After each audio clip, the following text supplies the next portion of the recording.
Possible départ de Koke, l'infirmerie s'agrandit. Si c'est la première fois que tu passes par ici, je t'invite à t'abonner à la chaîne, c'est rapide et ça fait plaisir, grand merci. Koke est devenu l'une des grandes figures de l'Atlético de Madrid face au Real Madrid. Il est l'un des joueurs de confiance de Diego Simeone, mais il est sur le point de mettre fin à son contrat avec l'équipe de l'Atlético. Et le milieu de terrain de 31 ans a un lien avec les rojiblancos jusqu'à l'été 2024. Rappelons que Koke est le capitaine de l'Atlético et qui, lorsqu'il est disponible, se pousse toujours au maximum pour les colchoneros.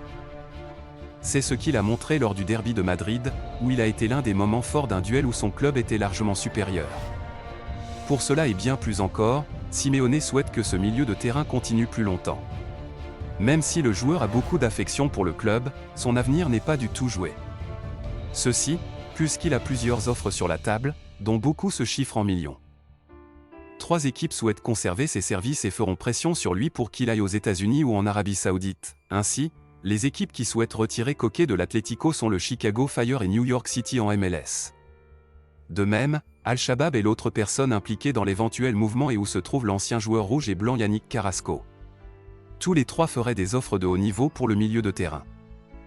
Bien qu'il s'agisse d'options assez alléchantes, l'idée du capitaine n'est autre que de gonfler sa reconduction.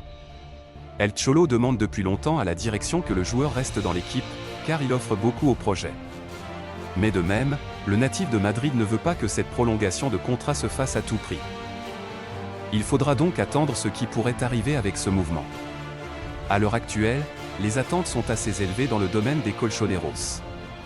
Pour tout ce qu'a fait le joueur à chaque fois qu'il a été disponible, les supporters ont une grande affection pour lui et en retour, il est un élément qui gagne en pertinence grâce à son expérience et son leadership.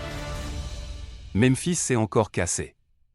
L'attaquant, de retour contre Madrid après sa dernière maladie, a encore chuté lors de la séance d'hier. Une blessure au solaire qui l'éloignera des terrains de jeu ces prochaines semaines. Il s'agit d'un nouvel événement imprévu pour l'attaquant, qui depuis son arrivée à l'Atlético enchaîne blessure sur blessure, l'empêchant d'atteindre la régularité dans sa lutte pour le poste avec Morata.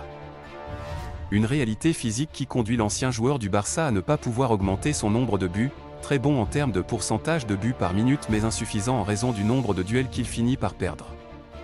Il faut maintenant voir la période d'absence qu'aura une équipe de Memphis arrivée en janvier au Metropolitano et qui a passé plus de temps à l'infirmerie que sur le terrain comme le démontre cette nouvelle blessure.